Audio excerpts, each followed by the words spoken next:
Amen. Tonight again we continue. In fact, we're getting rather quickly coming to the end of our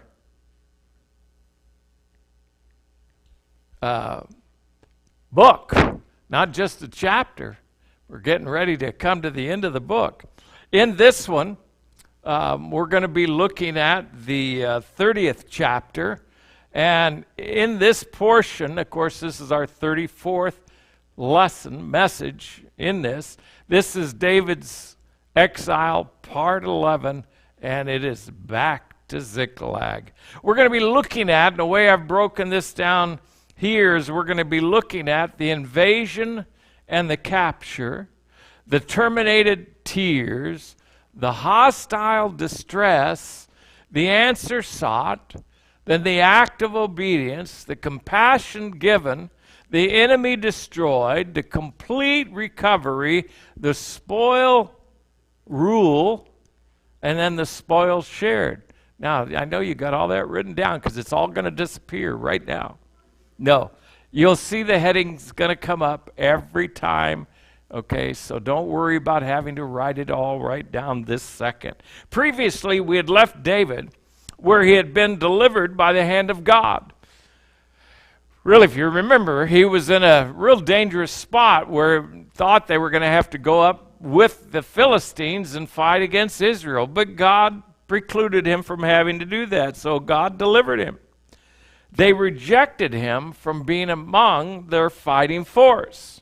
And he was told to go home. And if you remember, if you think about it, and I brought this out, being unburdened by that demand to fight against his own nation had to have really, you know how you and I are when all of a sudden we have escaped something we didn't want to do. How is this going to happen? And we got the answer, we got delivered from it, and what a thrill it would be to begin to then march home. Well, it took some 3 days. So in that process, even though they're excited, and I imagine their steps were quite quick, they were uplifted by it all, and they began to go home unburdened. But all of that ends the moment they even got close to home. They realize that something is wrong.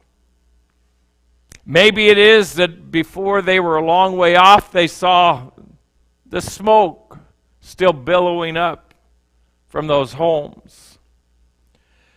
But no one is coming out to meet them, not a single soul. And here is what they find. The invasion and the capture are verses 1 and 2.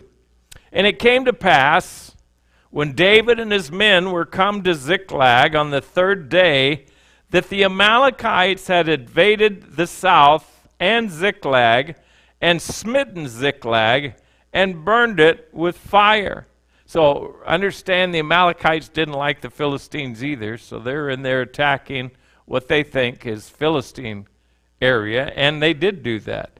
And what did they do? And they had taken the women captives that were therein. They slew not any, either great or small, but carried them away and went on their way. That means it didn't matter how old the child was, they took them. Doesn't matter how old the woman was, they took her. So everybody was taken. They are not finding anything left. Anything left that could be taken was taken, and if it wasn't taken, it was burned. How shocking. And really, how emotionally fraught they must have been and concerned. It's why we get into our second area. Now, I'm going to have to go rapidly through this because tonight is our regular business meeting, but I want to get to some areas that to me are just really rich with some great application, something that should really touch our hearts. And we're going to get into then from verses 3 through 5, the terminated tears. In other words, they cried until they couldn't cry anymore. They wailed until they couldn't cry anymore. So David and his men came to the city, and behold, it was burned with fire, and their wives and their sons and their daughters were taken captives. Then David and the people that were with him lifted up their voice and wept until they had no more power to weep. I don't know if you've ever cried yourself out where you don't have any more tears. Most of us probably have that experience, and I think that's what was happening here. I cannot imagine what thoughts must have raced into their minds as each man may have ran to his home to see if there was anybody there, anyone left, and all they find was an ash heap. These men and their exiled king found no one and nothing. I would imagine that their crying was that they were calling for their family, that they were yelling out for their wives or their sons or their daughters until they had no longer any tears to weep for them. And then what do we see? And David's 2 wives were taken captives, Ahinoam the Jezreelitess and Abigail, the wife of Nabal the Carmelite. Now, I wouldn't say a lot of, Pink in particular, I'm so surprised how he just really assesses all of David's faults to this right here, because he married 2 women. Now, you can agree with that or not agree with that. That's up to you. I don't think that's what it is. This is one of those areas where I wouldn't agree with Mr. Pink on this one. I think it goes to the fact that he has hidden himself among the Philistines, that he left instead of trusting God and staying in his own neighborhood. He left and was looking for relief from Saul chasing him, and he thought, if I get in the Philistine, human logic and reasoning will always get you in trouble. And human logic and reasoning, that's why I say I don't agree with Pink on this one.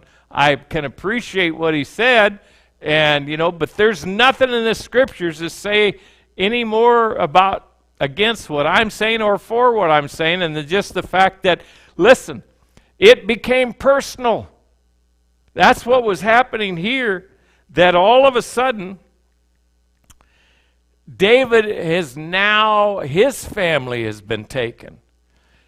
And I would imagine the weight and the effect of David's decisions to live among the Philistines are now noted as being personal.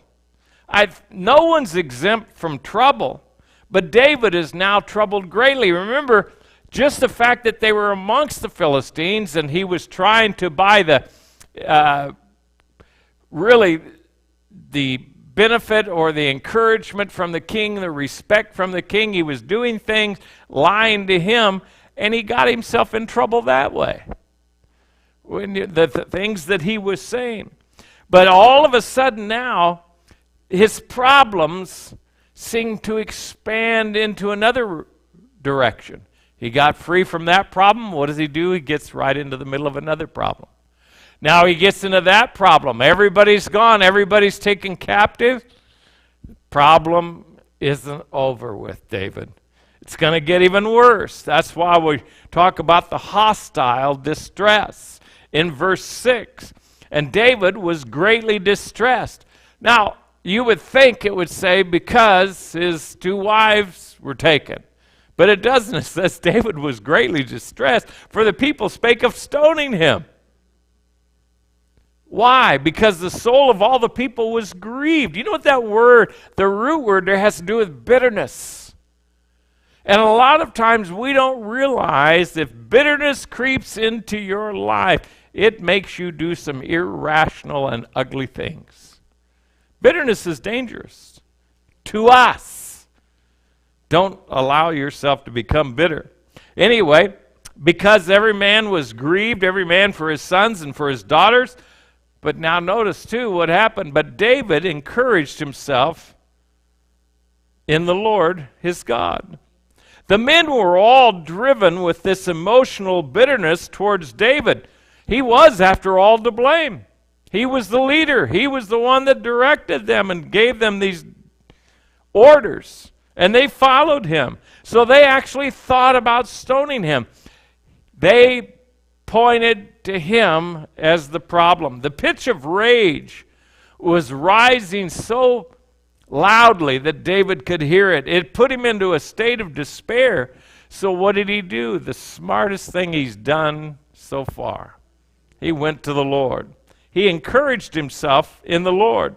Do you wonder if we do not know what he did?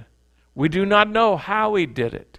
But you can go into some of the Psalms and look and see at what he did when he encouraged himself. And it makes you wonder if he reminded God how he had stood between the people and Moses when the people wanted to stone Moses. Lord, you got to protect me from this.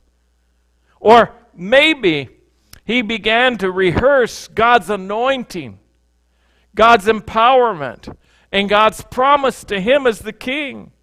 Maybe he rehearsed God's faithfulness by, listen to this, singing psalms of praise and thanksgiving. Maybe David confessed his sin and sought to right his relationship with his God.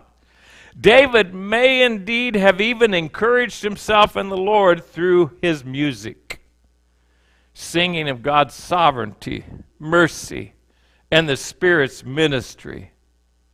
You know, there is something said to the music that can minister to our souls. I've said it time and time again. Are we not told to be filled with the Spirit? Be not drunk with wine wherein is excess, but be filled with the Spirit. And what's the next verse? Speaking to yourselves in psalms and hymns and spiritual songs, singing and making melody in your heart to the Lord. I could go further. I'm not going to put the verse up there, but Colossians 3:16 tells us that we ought to be teaching and admonishing one another in psalms and hymns. That's what we are to do with one another. That's why we are to gather together. That's why a church is extremely important to your Christian life. We ought to take heed to this terrible situation David found himself in and how he found escape in taking refuge in his God. We ought to make use of this ministry to ourselves and to one another. How many times have you gotten down into the mully grubs or having some problems, whatever it might be? Use music. Well, there are often times where I'll find a song, I'll start playing it, and all of a sudden, oh my goodness, that one just ministers to me. And there's times where I'm hearing a song for the first time, or at least the first time that I can remember it, but it's an old song. But it ministered to me. Then we get a peek into his grief-driven spiritual search. What does he do? After we see this speaking to ourselves, let me get to this where we see the answer sought. In verses 7 and 8. And David said to Abiathar the priest, Ahimelech's son, remember that guy that he was safe out of that mess with Doeg the Edomite. He says, I pray thee, bring me hither the ephod. And Abiathar brought thither the ephod to David. And David inquired at the Lord, saying, shall I pursue after this troop? Shall I overtake them? And he answered him, pursue, for thou shalt surely overtake them. And here's the neat part. David didn't ask about this, but nonetheless, God gave him a promise, and without fail, recover all. Without fail. David, of course, first encouraged himself in the Lord. So what do you see is your need when you get into that point of deep despair, or where, again, something is happening with you and you're distressed? Encourage yourself in the Lord, and then look for the specific answers to specific questions that you need answered. And that's what he needed exactly. He was looking to act with the safety of his own family in mind. He was a leader, and he was looking to lead according to God's will. That's the way it all ought to be. I'm not looking for me to be preeminent, but what is God's will in our body here? Well, what was God's will? Pursue them, overtake them. But then he came up with a promise. What a wonderful promise. And let me tell you what. If you'll be obedient, there's always promises that go along with obedience. But it goes beyond that. He says, without fail and without a promise, or what a promise this indeed was. But wouldn't it be a wonderful promise to hear this about the spiritual life of our family members, all of them, that we might say and bring up to the Lord, Lord, would you save our family? We're going to recover all. We're not going to lose any of them. Well, that may be a good application. It's certainly not the interpretation. But it also reminds me of a very specific answer that the Lord gives to us in Ephesians again in chapter 3 and verse 20. Because remember, here's what he did. He asked for something. He got it, but then God gave him, oh my, above what we are able to exceedingly. Now unto him that is able to do exceeding, that's talking about God, abundantly above all that we ask or think according to the power that worketh in us. Do you realize God can supersede your prayers anytime? And every time if he so chooses. God is able, God is sovereign. And if he does do this, above all that we ask or think, by the way, you cannot demand that. Because you don't even know what you think a lot of times. And he's saying above what you ask or think. That is done by grace, in mercy, and we should be reminded that when we come before the Lord, we are coming before the throne of grace to seek mercy in need. Then we see the act of obedience in verses 9 and 10, where it says, so David went, he and the 600 men that were with him, and came to the brook Besor, where those that were left behind stayed. Now, we don't see it here, but you can find this in the very next verse, and we'll see it in just a second. It says, David and all of his men took off in obedience. They reached a location where some of the men were so faint they could not even cross this river.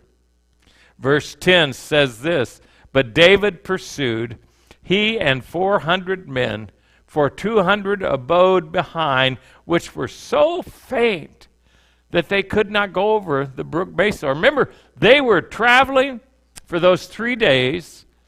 They probably didn't have the food and supplies that they needed, so they're weak. Once they get there, there's no ability to be able to restock and resupply. They turned around and took off after the Amalekites to fight them. But they began to try to search for them. Remember, too, they don't really know where they're going. So I would imagine they're tracking, they're doing some different things to find out what's going on. And then we get this little story of the compassion given. I want you to pay attention to this. The providence of God has been revealed with David over and over and over again.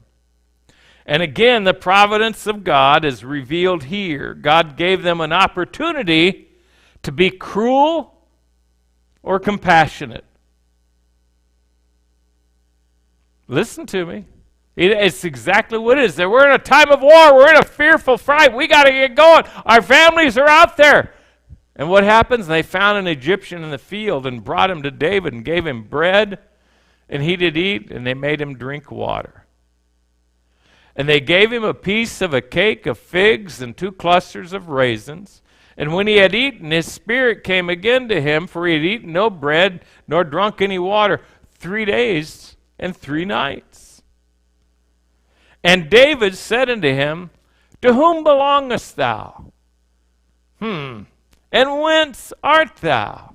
And he said, I am a young man of Egypt, servant to who? An Amalekite. And my master left me because 3 days agone I fell sick. You see things kind of again, all this is happening, it's part of God's providential plan. But their compassion, and I want to make this clear, their compassion revealed God's providential provision. I say that because their cruelty would have hidden God's providential provision. If they were in a hurry, they could have shaken that guy. They could have said, we're going to kill you if you don't. They would have brought fear. They could have started cutting on him with knives to make him say something. In other words, just like a lot of times, we have enemies that will try to bring somebody to cough up some information, and they'll use cruelty. David didn't. He used compassion. Look at verses 14 and 15. We made an invasion upon the south of the Cherethites, and upon the coast which belongeth to Judah, and upon the south of Caleb, and we burned Ziklag with fire. Now, don't you imagine that there were some men right there that were ready to stick that guy with a spear right through his chest and stick him to the ground? But again, they didn't. We made an invasion. And David said unto him, canst thou bring me down to this company? Can you lead me? Show me where they were, where they are. And he said, swear unto me by God that thou wilt neither kill me nor deliver me into the hands of my master, and I'll bring thee down to this company. You protect me. In other words, again, show compassion. Cruelty or compassion? What will you do in those situations? Compassion shown is now compassion increased, and instead of threatening this man to get information, they showed the compassion. And what happens? The enemy is destroyed, verses 16 and 17, the enemy being the Amalekites. And this again is another revelation of the hand of God, and it's now seen in the activities of the enemy. In verse 16, and when he had brought him down, behold, they were spread abroad upon all the earth. They're spread out all over the place, eating and drinking and dancing because of all the great spoil that they had taken out of the land of the Philistines and out of the land of Judah. So they're partying hardy. They've got all kinds of goods that are going on. And just before sunrise, David and his men attack. And David smote them from twilight, talking about that morning twilight time, even unto the evening of the next day, and there escaped not a man of them, save 400 young men, which rode upon camels and fled. I wonder if David again showed compassion. I wonder if he showed compassion for this reason. Let them go. They'll be the best news that we could spread by telling everybody what happened. That David and his men were rescuing their families. The promise of God was fulfilled plus. They got more than they prayed for. David's spoil was a joy. Let's look and see the complete recovery. And David recovered all that the Amalekites had carried away, and David rescued his 2 wives. And there was nothing lacking to them, neither small nor great, neither sons nor daughters, neither spoil nor anything that they had taken to them. David recovered all. And David took all the flocks and the herds which they drave before those other cattle, and said, this is David's spoil. Now, the wording kind of makes you think, and with what we might think a little bit, well, you know, this is the king. He's taken his spoil. You'd be mistaken. You'd be sadly mistaken. He was saying everything was David's spoil. You say, oh, he wouldn't do that, would he? Yeah, because watch what happens. His real spoil was the joy that it brought to his men, that everything was recovered, that nothing was lost, and everything extra on top of that, David already had portioned out. He's not worried about keeping this for himself. He's not greedy. In fact, not at all. Their losses could be rebuilt, but not their families. They could start returning to their homeland now instead of Ziklag. David's spoil would not be to take all, but to see to it that all is returned to every man. That's why we see in verses 21 through 25 the spoil rule.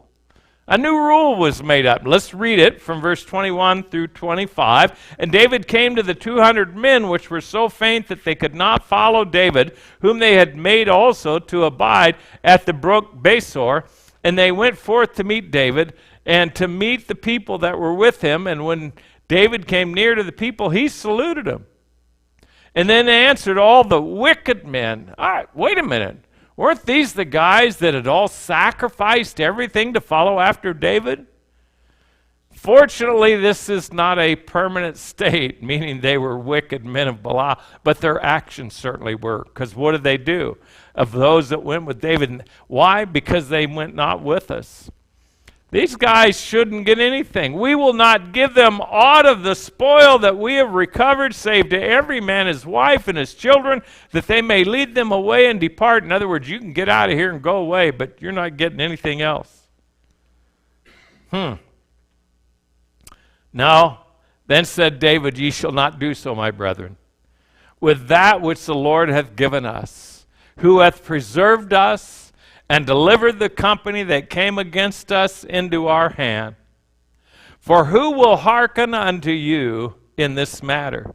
But as his part is that goeth down to the battle, so shall his part be that tarrieth by the stuff. They shall part alike. Now, that's why I told you before, stuff is a good biblical word. And this is where, listen, what is he saying? And what did we look at? Look at the verse 25. And so it was from this day forward that he made it a statute and an ordinance for Israel unto this day. If anybody stays by the stuff, guarding all the goods or whatever it is, they stay behind, they still get a portion. David made sure that it was a rule, that it was a law. You see, the depravity of man shows up in a most pitiful way. It always does, because we are men. David did legislate compassion in this situation. What David did, though, appealed to the honor of their kingdom, and it had the right attitude for spiritual men and a spiritual kingdom to display. By the way, was not God compassionate to us all?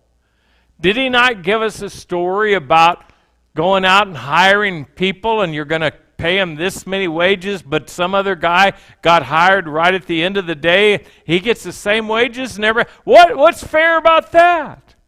Because when you and I get to heaven, folks, it's not going to be that, hey, I should be getting more than Joe over here. No, everybody's going to get the same. You're all going to be sons of God. You're all going to have a piece of that inheritance. Was not God compassionate to all of us, regardless of the date of our entering into the kingdom? Is it not true that the man who died on the cross with Jesus Christ that day would wake with him in paradise and have the same rights and privileges that you and I have that have served all of our life? God makes us all sons, not sons of varying degrees. The spoils shared comes next, and this takes us from verse 26 to the end of the chapter. And when David, elders of Judah, even to his friends, remember a while ago we were saying this, all the spoils were David's? He didn't keep them for himself. He was busy giving them and plotting and giving out to the elders of Judah, even to his friends, saying, behold, a present for you of the spoil of the enemies of the Lord. To them which were in Bethel, and to them which were in the south Ramoth, and to them which were in Jettar, and to them which were in Aor, and to them which were in Siphmoth, and to them which were in Timor,